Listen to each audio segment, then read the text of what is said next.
7 दिसंबर 1941 ये इतिहास का वो आखिरी दिन था जिसके बाद दुनिया का नक्शा हमेशा हमेशा के लिए बदलने जा रहा था। यूएस नेवी की बेस पर एक आफत टूटने वाली थी जिसका अंदाज़ा किसी को भी नहीं था।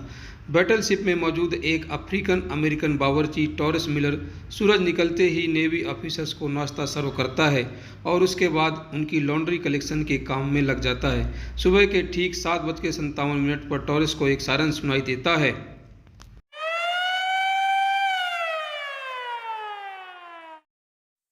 जो शायद कोई भी सेलर अपनी सर्विस में सुनना ही नहीं चाहता। वो फौरन बाहर निकलता है। ये देखकर हैरान हो जाता है कि पूरा आसमान जापानीज एयरक्राफ्ट बॉम्बर से भरा हुआ था। पलक झपकते ही जैसे पूरी नेवल बेस पर कयामत टूट पड़ी हो, क्योंकि जापानीज एयरक्राफ्ट ने चुन चुनकर अमेरिकन शिप को तबाह करना शुरू कर दिया था। ये हमला अमेरिका की पर्ल हार्बर बेस पर किया गया था और आज हम जानेंगे जापान ने अमेरिका जैसे मुल्क पर हमला करने की इतनी बड़ी हिम्मत क्यों की थी। टॉरस मिलर नामक एक बावर्ची को अमेरिका का सबसे बड़ा अवार्ड क्यों दिया गया और अमेरिका ने जापान पर हमला क्यों किया था।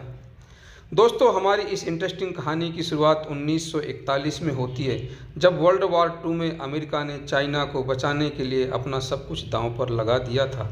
जी हाँ, वही चाइना जिसके खिलाफ आज 2023 में अमेरिका खुलकर बात करता है। हुआ कुछ यूँ था कि वर्ल्ड वॉर 2 को स्टार्ट हुए 3 साल गुजर चुके थे, जिसमें एक साइड पे जर्मनी और इटली थे, जबकि दूसरी साइड पे ब्रिटेन, नीदरलैंड, फ्रांस थे। इस जंग में अमेरिका का कोई हाथ नहीं था। अमेरिका पूरी तरह से न्यूट्रल था, क्योंकि वर्ल्ड वॉर 1 में हुए नुकसान की वजह से अमेरिका खुद को यूरोप और एशिया में होने वाली जंग से बिल्कुल अलग रखना चाहता था। पर एक मुल्क था जो अमेरिका को सताए जा रहा था, वो था जापान। जापान के पास नेचुरल रिसोर्सेज कम होने की वजह से वह अपने आस पड़ोस के मुल्कों पर धड़ाधड़ कब्जा जमा रहा था, ताकि वो अपनी नेचुरल रिसोर्सेज की डिमांड को पूरी कर सके। कोरिया, ताइवान और चाइना के बड़े इलाकों पर जापान कब्जा कर चुका था। पैसिफिक ओशियन में ही जापान के करीब फिलीपींस, मलेशिया और इंडोनेशिया पर भी इसकी नज़र थी। पर मसला ये था कि मलेशिया ब्रिटिश कॉलोनी थी, इंडोनेशिया नीदरलैंड की और फिलीपींस न्यूट्रल रहने वाले अमेरिका की कॉलोनी थी। इन कंट्रीज़ को जापान का दूसरे मुल्कों पर कब्जा करना बिल्कुल भी ठीक नहीं लग रहा था, क्योंकि जापान के पीछे असल में हिटलर का हाथ था और हिटलर अमेरिका और ब्रिटेन का दुश्मन था। जापान की ये हरकतें देखकर जुलाई 1941 में अमेरिका ने जापान को ऑयल देने से मना कर दिया। जापान के पास खुद का ऑयल नहीं था, बल्कि उसकी डिमांड का 80% ऑयल वो अमेरिका से ही इंपोर्ट करता था। अमेरिका ने उसके सामने पहले ये कंडीशन रखी थी कि उसको चाइना में अपना कब्जा छोड़ना पड़ेगा, उसके बाद उसको ऑयल दिया जाएगा। जापान में ये बहुत ही मुश्किल फैसला था। एक तरफ वो चाइना से अपना कब्जा छोड़ देता तो पूरी दुनिया समझती कि इसमें हिटलर की सपोर्ट के बावजूद अमेरिका के सामने अपने घुटने टेक दिए। दूसरी तरफ ऑयल था, जिसके बगैर जापान का होल्ड वैसे ही कमज़ोर पड़ जाना था। जापान ने फैसला किया कि वो चाइना से अपनी फ़ौजें वापस नहीं बुलाएगा, बल्कि अंदर ही अंदर उसने प्लान बनाया कि ऑयल के लिए इंडोनेशिया पर कब्जा करेगा। लेकिन ये काम इतना आसान नहीं था। जैसा कि हम पहले भी जान चुके हैं कि इंडोनेशिया उस वक्त नीदरलैंड की कॉलोनी थी। वहाँ तक पहुँचने के लिए पहले ये ज़रूरी था कि पहले फिलीपींस पर कब्जा किया जाए, क्योंकि वो अमेरिका के अधीन था। जापान को अच्छी तरह मालूम था कि अगर उसने फिलीपींस पर हमला किया तो उसकी जवाबी कार्रवाई पैसिफिक ओशियन में ही मौजूद American naval base Pearl Harbor से की जाएगी। लेकिन क्योंकि जापान के पास ऑयल रिजर्व तेज़ी से ख़त्म होते जा रहे थे और उसके पास हमला करने के सिवा और कुछ ऑप्शन नहीं बचा था।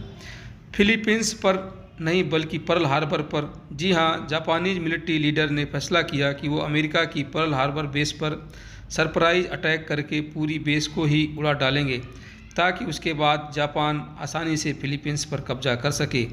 जापान अब चुपके से पर्ल हार्बर पर अटैक करने की तैयारी में लग चुका था।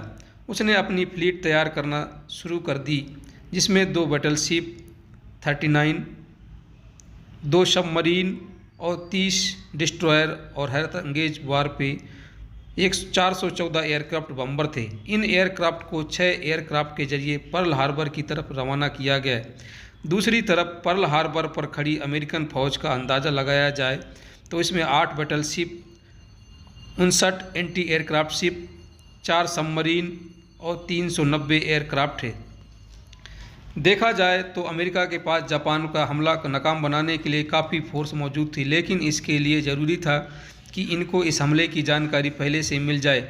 इस पर जापान ने अटैक हर तरीके से सीक्रेट रखा था, इसलिए जापानीज कमांडर ने फैसला किया कि पहले वो किसी किस्म की वायरलेस कम्युनिकेशन से दूर रहेंगे। जापान से निकलने वाली फ़ौज 8000 किलोमीटर का फासला तय करके पर्ल हार्बर से महज 370 किलोमीटर दूरी पर थी।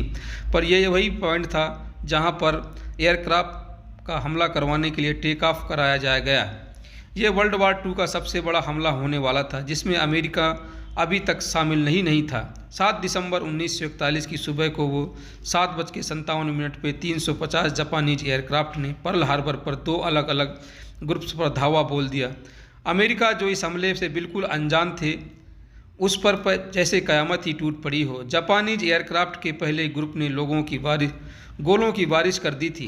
40 मिनट तक ये पर्ल हार्बर पर ये हमला करते रहे और फिर वापस चले गए।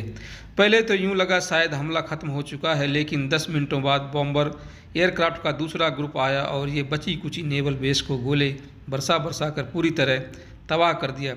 पूरे 1 घंटे 15 मिनटों तक ये हमला जारी रहा, जिसमें जापान का पलड़ा हर तरह से भारी रहा। अमेरिका 20 वेसल्स, 8 बैटलशिप और 300 से ज़्यादा प्लेन्स को खड़े खड़े तबाह कर दिया गया था।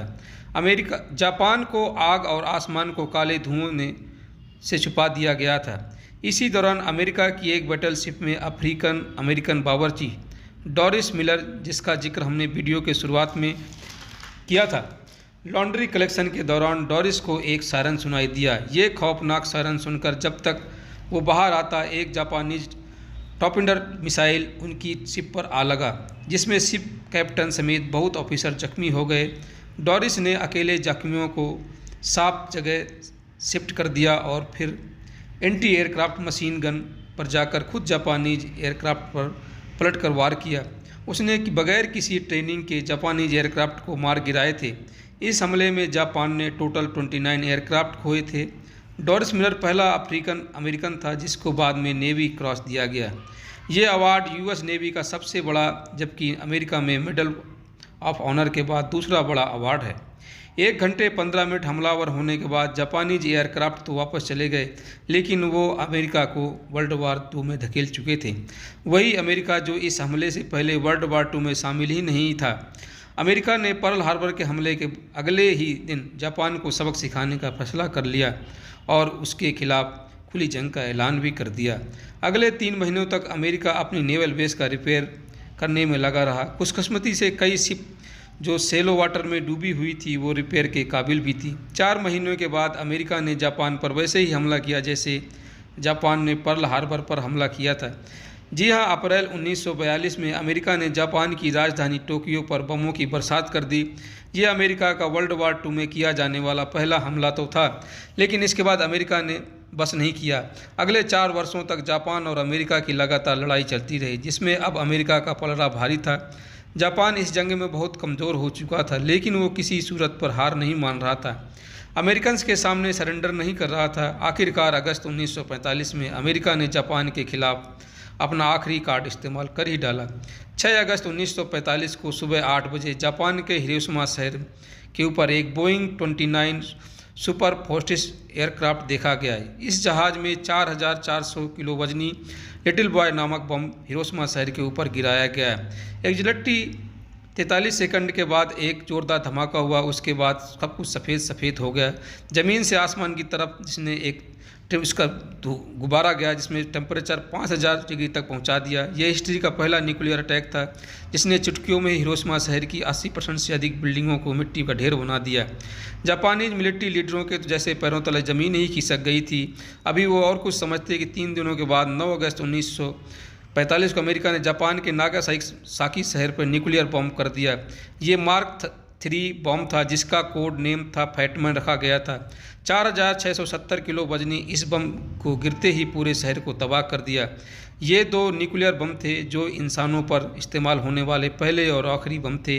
एक अंदाजे के मुताबिक हिरोशिमा और नागासाकी के हमले में करीब 2,60,000 के करीब लोग मारे गए थे।